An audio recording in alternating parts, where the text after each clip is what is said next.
கிறிஸ்து இயேசுவுக்குள் அன்பான உடன் விசுவாச பிள்ளைகளே,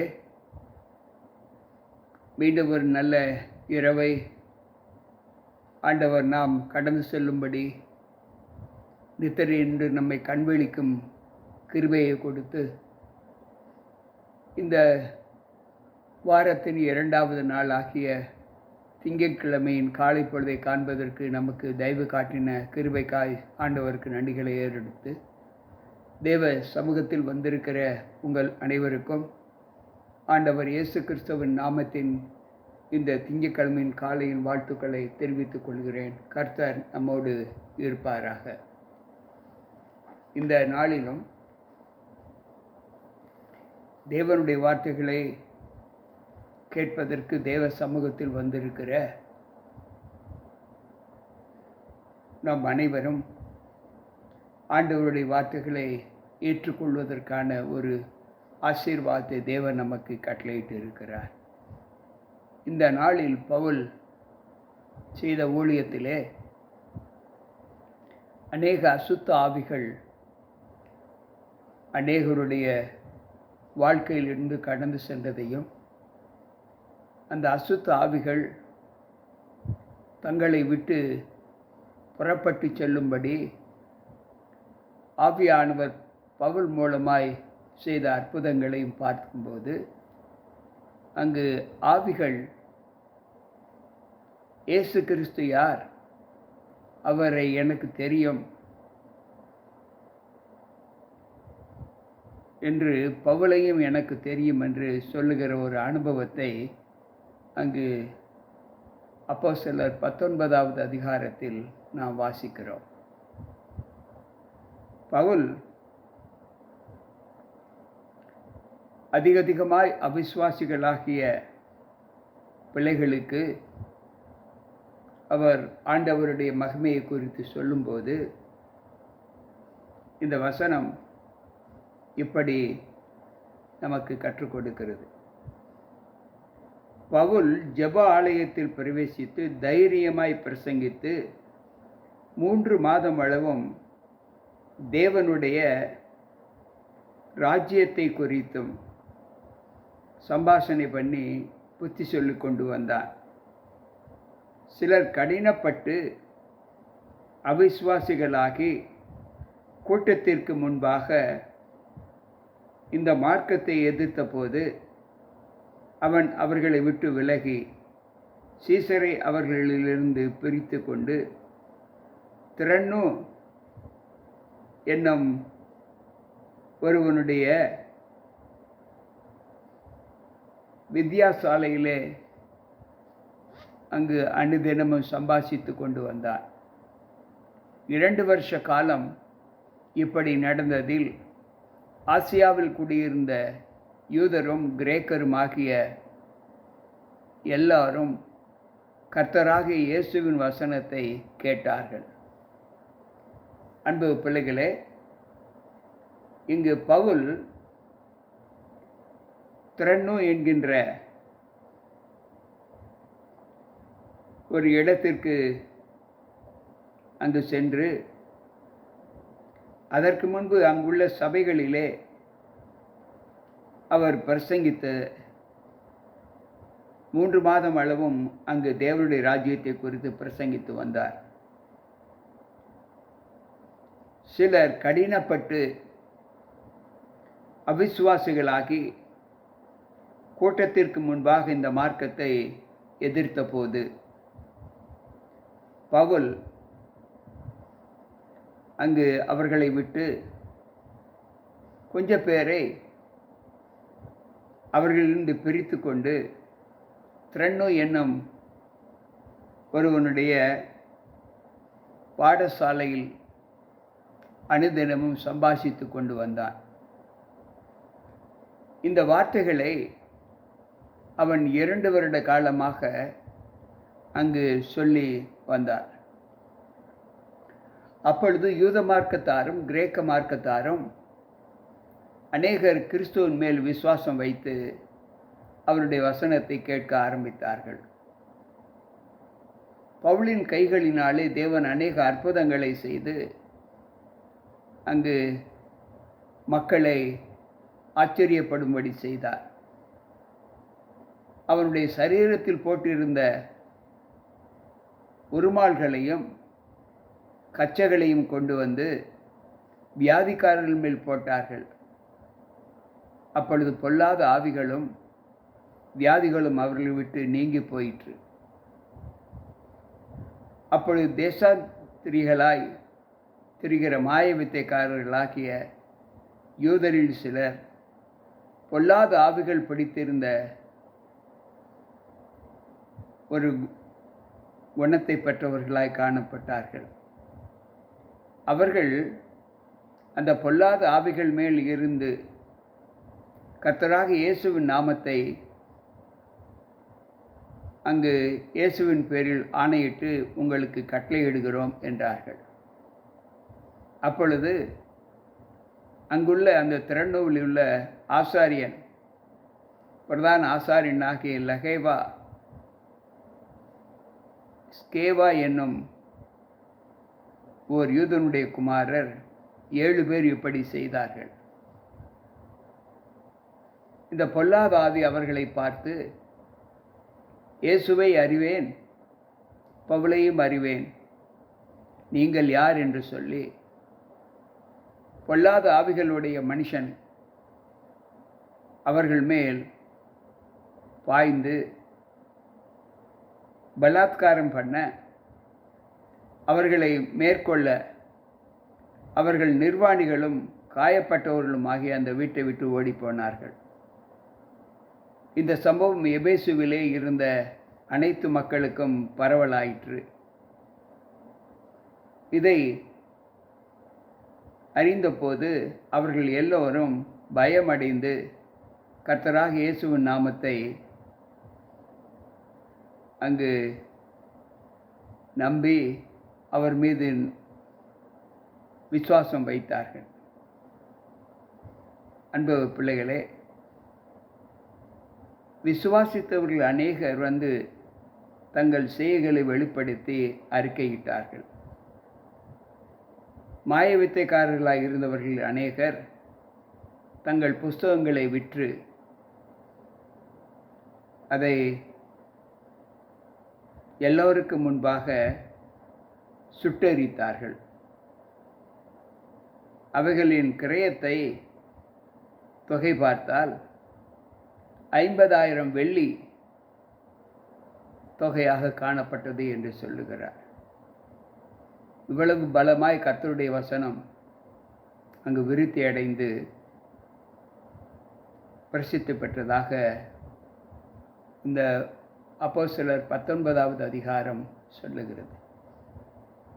கர்த்தருடைய பணி செய்வது என்பது வல்லமை பெற்று இருக்க வேண்டும், ஊழியத்தின் மீது வாஞ்சை இருக்க வேண்டும், கர்த்தருக்கு கீழ்ப்படிந்து நடக்கிற குணத்தை பெற்றிருக்க வேண்டும். எல்லாவற்றுக்கும் மேலாக பரிசுத்த ஆவியானவருடைய அபிஷேகம் நம் மீது தங்கி இருக்க வேண்டும். இங்கு தேவனுடைய வார்த்தைகளை பிரசங்கித்த பவுல் சபையில் போய் யூதருக்கும் கிரேக்கருக்கும் ஆலோசனை சொன்னபோது விசுவாசியாத பிள்ளைகள் இதற்கு எதிர்த்து நின்றார்கள். எதிர்த்து நிற்கும்போது பவுல் கொஞ்சம் பேரை அவர்களிடத்திலிருந்து அழைத்து சென்று பிரிந்து திரண்ணு என்னும் ஒரு ஊரிலே, அங்கு திரண்ணு என்பவனுடைய பாடசாலையில் வித்தியாசாலையில் சென்று அந்த ஊழியத்தை 2 வருடம் செய்தார்கள். இப்படி செய்யும்போது அநேக யூதரும் கிரேக்கரும் தேவனுடைய வசனத்தை கேட்டு அவர்கள் கிறிஸ்துவின் மீது நம்பிக்கை வைத்தார்கள். அநேகர் மேல் இருந்த அசுத்த ஆவிகள் அவர்களை விட்டு போய்விட்டது. வியாதியாய் இருந்தவர்கள் அநேகர் குணமடைந்தார்கள். இப்படி இருக்கின்ற பட்சத்தில் சத்துருவுக்கு கோபம் வராமல் இருக்குமா? எங்கு ஊழியம் நடக்கிறதோ அங்கு சத்துரு தன்னுடைய பலத்தை காட்ட முயற்சிப்பான். ஆனால் முடிவு அது வெற்றி நமக்குத்தான் வரும். ஏனென்றால் இந்த ஊழியம் நம்முடையது அல்ல, இந்த உலகத்தை சிருஷ்டித்தவருடைய ஊழியம். இந்த ஊழியத்தை செய்வதற்கு ஆண்டவர் நம்மை பலப்படுத்தி இருக்கிறார். அதில் நாம் கருவிகளாக செயல்படுகிறோம். அதைப்போல பவுல் தன்னை ஒரு கருவியாக, ஊழியத்தின் கருவியாக தன்னை பயன்படுத்தி தனக்கு கிடைத்த நேரமெல்லாம் அங்கு யூதருக்கும் கிரேக்கருக்கும் புறஜாதி மக்களுக்கும் சத்தியத்தை சொல்லி அவர்கள் மேல் இருந்த அசுத்த ஆவிகளை வெளிப்படச் செய்தார். அந்த அசுத்த ஆவிகள் அவர்களை பார்த்து, இயேசுவையும் எனக்கு தெரியும், பவுலையும் எனக்கு தெரியும், நீங்கள் யார் என்று எதிர்வார்த்தை சொன்ன ஒரு அனுபவத்தை இந்த வார்த்தை நமக்கு சித்தரித்து காண்பிக்கிறது. அப்போஸ்தலர் 19:15 அந்த வார்த்தை நமக்கு சொல்லி இருக்கிறது. அன்பு பிள்ளைகளே, இந்த பொல்லாத ஆவியுடைய இந்த மனுஷர்கள் அந்த பவுலோடும் மற்ற பிள்ளைகளோடும் சேர்ந்து ஊழியம் செய்கின்ற பட்சத்தில் அவர்கள் மேல் பாய்ந்து அவர்களை காயப்படுத்தி நிர்வாணிகளுமாக்கினார்கள். இன்றைக்கு எபேசு பட்டணத்தில் குடியிருந்த யூதர்கள், கிரேக்கர் எல்லோர் மேலும் இந்த சம்பவம் அறிவிக்கப்பட்டது. அப்பொழுது அவர்கள் எல்லோரும் பயமடைந்து கர்த்தராக இயேசுவின் மேல், அவருடைய நாமத்தின் மேல் விசுவாசம் வைத்து அவருடைய நாமத்தை மகிமைப்படுத்தினார்கள். அன்பு பிள்ளைகளே, இதை கேட்டு அசுத்தாவி பிடித்த மாயவித்தைக்காரர்கள் தங்களில் இருந்த அந்த புத்தகங்களை, அந்த வித்தியாசாலையில் இருந்த அந்த புத்தகங்களை எரித்து போட்டார்கள். அதன் விலை ஏறக்குறைய 50,000 வெள்ளிக்கு ஒப்பாக இருந்தது என்று வேதம் சொல்லுகிறது. அன்பு பிள்ளைகளே, தேவன் உண்மையுள்ளவர். ஆண்டவராக இயேசு கிறிஸ்து உண்மையான தெய்வம் என்பதை அவர்கள் அறிந்த மாத்திரத்தில் தங்களை மாற்றிக்கொள்வதற்கு எடுத்த முயற்சி தான் இந்த சம்பவம். நம்மீது இயேசு கிறிஸ்து வரவேண்டும் என்று விரும்புகிற பிள்ளைகள், தேவனுடைய ரட்சிப்பை பெற வேண்டும் என்கிற பிள்ளைகள், தேவனுக்கு சாட்சியாக வாழ்கிற ஒரு அனுபவத்தை பெற்றிருக்க வேண்டும் என்று வேதம் நமக்கு சொல்லுகிறது. இந்த சூழ்நிலையில் நாம் பிசாசுக்கு எதிர்த்து நில்லுங்கள், அப்பொழுது அவன் உங்களை விட்டு ஓடி போவான் என்று ஆண்டவர் நமக்கு கற்றுக் கொடுத்திருக்கிறார். எதிராளியான அவன் இந்த லோகத்தை பாவத்திற்குள்ளாக்கி, பெரிய கொடுமைக்கு உள்ளாக்கி, எப்படியாவது தெய்வ நாமத்தை அங்கு சொல்ல விடாமல் தடை செய்து கொண்டிருப்பான். அதை ஏற்றுக்கொள்ளுகிற, அதை அங்கீகரிக்கிற பிள்ளைகளும் இருப்பார்கள். ஆனால் தேவ நியமம் என்ன என்றால், யோபு 32வது அதிகாரத்தை நாம் வாசிப்போம் என்றால், அங்கு ஆண்டவர் சொல்லுகிற வார்த்தை, தேவ சமூகத்தில் இடைபெற்றிருக்கிற ஒரு அனுபவத்தை நாம் பார்க்கும்போது அங்கு ஆண்டவர் சொல்லுகிற வார்த்தை, யோபுவின் புஸ்தகம் 32வது அதிகாரம் 2வது வசனத்தை ஆண்டவர் சொல்லுகிறார். அதனால் சாமின் வம்சத்தாராகிய பூசியனாகிய எகேசியாவின் குமாரன் எலிகூவுக்கு கோபம் உண்டது. யோபு தேவனை பார்க்கிலும் தன்னைத்தான் நீதிமானாக்கினால் அவன் மேலும் அவனுக்கு கோபம் வந்தது. அன்பு பிள்ளைகளே, தேவ சமூகத்தில் நாம் கடந்து செல்கிற காலங்கள் எப்படிப்பட்டதாக இருந்தாலும் தேவனுக்கு சாட்சியாக வாழ்கிற ஒரு அனுபவம் நம் மீது வரும்போது உலகமே நம் மீது பார்த்து பொறாமைப்படும். அந்த பொறாமை குணம் அதிக நல்லவர்களாக இருந்தால் நம் மீது அநேகர் விரோதமாக எழும்புவார்கள். அதிக நீதிமான்களாக காணப்பட்டால் நமக்கு விரோதங்கள் வரும். அதிக பக்தியுள்ளவர்களாய் காணப்பட்டால் நமக்கு விரோதிகள் எழும்புவார்கள். இது உலக இயல்பு. ஆனால் தேவன் அவைகளிலிருந்து நம்மை விலக்கி பாதுகாப்பார். அதுதான் அவருடைய தீர்மானம். உனக்கு விரோதமாக உருவாக்கப்படும் எந்த ஆயுதமும் வாய்க்காதே போம், ஆண்டவர் சொல்லுகிற வார்த்தை. யோபு 42:2 இப்படி சொல்லுகிறது, தேவரீர் சகலத்தையும் செய்ய வல்லவர், நீர் செய்ய நினைத்தது தடைபடாது என்பதை அறிந்திருக்கிறேன் என்று சொல்லுகிறார். எனக்கு பிரியமான தேவ பிள்ளைகளே, சற்று நம்முடைய காலங்களை நாம் யோசித்து பார்ப்போம். ஆண்டவர் சொல்லுகிற வார்த்தை ஏசாயா தீர்க்கதரிசியின் புஸ்தகம் 40வது அதிகாரத்தை நாம் வாசிப்போம் என்றால், அங்கு 9வது வசனம் 41:9 சொல்லுகிறது, நான் பூமியின் கடையாந்தரங்களிலிருந்து உன்னை எடுத்து அதன் எல்லைகளிலிருந்து அழைத்து, நீ என் தாசன், நான் உன்னை தெரிந்து கொண்டேன், நான் உன்னை வெறுத்து விடவில்லை என்று சொன்னேன் என்று சொல்லுகிறது. ஆண்டவர் நம்மை பூமியின் கடையாந்தரங்களிலிருந்து நம்மை தெரிந்து கொண்டு நம்மை எடுத்து அதன் எல்லைகளிலிருந்து நம்மை அழைத்து வந்து, நான் உன் தாசன், நான் உன்னை தெரிந்து கொண்டேன். அன்பு பிள்ளைகளே, ஆண்டவர் சொல்லுகிற வார்த்தை, நான் உன் தாசன், நான் உன்னை தெரிந்து கொண்டேன், நான் உன்னை வெறுத்து விடவில்லை என்று சொல்லுகிறார்.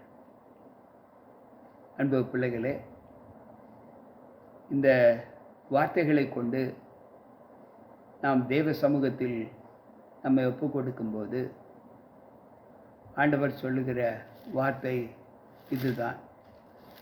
புலம்பலின் புஸ்தகத்திலே நாம் 3வது அதிகாரத்தை வாசிப்போம் என்றால், அங்கு 31வது வசனம் இப்படி சொல்லுகிறது, ஆண்டவர் என்றென்றைக்கும் கைவிட மாட்டார் என்று சொல்லுகிறார்.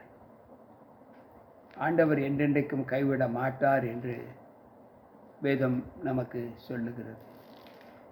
91வது சங்கீதத்திலே 14வது வசனம் சொல்லுகிறது, அவன் என்னிடத்தில் வாஞ்சையாய் இருக்கிறபடியினால் அவனை விடுவிப்பேன், என் நாமத்தை அவன் அறிவித்திருக்கிறபடியால் அவனை உயர்ந்த அடைக்கலத்திலே வைப்பேன் என்று சொல்லுகிறார். அன்பு பிள்ளைகளே, கர்த்தருடைய நாமம் மகிமைப்படுவதற்கென்று நம்மை அர்ப்பணம் செய்யும்போது அதில் வெற்றி நமக்கு நிச்சயமாக இருக்கும். தேவனுடைய பாதுகாவலும் ஒத்தாசையும் நம்மோடு கூட இருக்கும் என்று ஆண்டவர் சொல்லுகிறார். இன்றைக்கும் தேவ வார்த்தைகளை கேட்டுக்கொண்டிருக்கிற நீங்களும் நானும் தேவனுடைய நாமம் மகிமைப்படும்படி பவுலை போல பரிசுத்த ஆவிக்கு எதிர்த்து நிற்கிறவர்களை ஆண்டவர் சந்திக்கும்படி நமக்கு வல்லமை கொடுக்கும்போது, அந்த வல்லமையை நாம் வெறுமையாக்கி விடாதபடி நாம் கடந்து சென்று அநேகருடைய பிணிகளை, அநேகர் மேல் இருக்கிற பரிசுத்த ஆவிக்கு விரோதமாக செயல்படுகிற செயல்களை தேவ ஒத்தாசையை கொண்டு நாம் முற்றிலும் அவர்களை குணமாக்கி தேவ வல்லமை அவர்கள் மீது தங்கும்படி நம்மை தேவன் பலப்படுத்த வேண்டும் என்று சொல்லி தேவ சமூகத்தில் நம்ம எப்போ கொடுப்போம், ஜெபிப்போம். அன்புள்ள ஆண்டவரே, உம்முடைய வார்த்தைகளை கேட்ட எங்களுக்குள் உம்முடைய கிருபை தங்கி உம்முடைய வல்லமையுள்ள நாமத்தின் பலத்திலே நாங்கள் உமக்கு உகந்த பிள்ளைகளாக வாழ்வதற்கான பலத்தை எங்களுக்கு தந்தருளும். இந்த நாளில் எபேசு பட்டணத்திலே பவுல் செய்த ஊழியங்கள் எங்களுடைய விசுவாச வாழ்க்கைக்கு ஒரு ஊன்றுகோலாய் உறுதுணையாய் இருப்பதற்காய் ஸ்தோத்திரம்.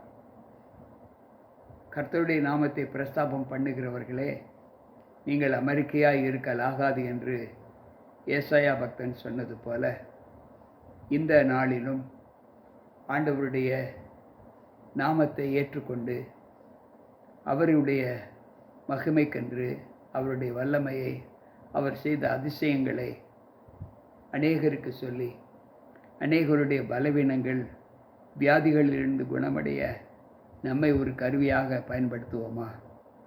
அப்படிப்பட்ட ஆற்றலை தேவன் நமக்கு கொடுக்கும்படி நாம் ஜெபித்து கர்த்தருடைய சமூகத்தை நாம் கடந்து செல்வோம். ஆண்டவர் நம்மோடு கூட இருப்பாராக. ஆமென். அன்பு பிள்ளைகளே, தேவ வல்லமையை பெற்று தேவனுக்கென்று அநேக மக்கள் மீது விசுவாசத்தை உருவாக்கிய, அநேகருடைய பிணிகளை போக்கிய பவுலை போல நாம் இந்த நாளில் கேட்ட வார்த்தைகள் நமக்குள் இருக்கும் எழுப்புதலை ஊக்குவித்து தேவனுக்கு சாட்சியாக அநேகரை வழிநடத்தி நாமும் அந்த சத்தியத்திலே நிலைத்து நிற்போம். கர்த்தர் நம்மோடு இருப்பாராக. மீண்டும் நாளை சந்திப்போம். உங்கள் போதகர் ஜி.கே. ராபர்ட்.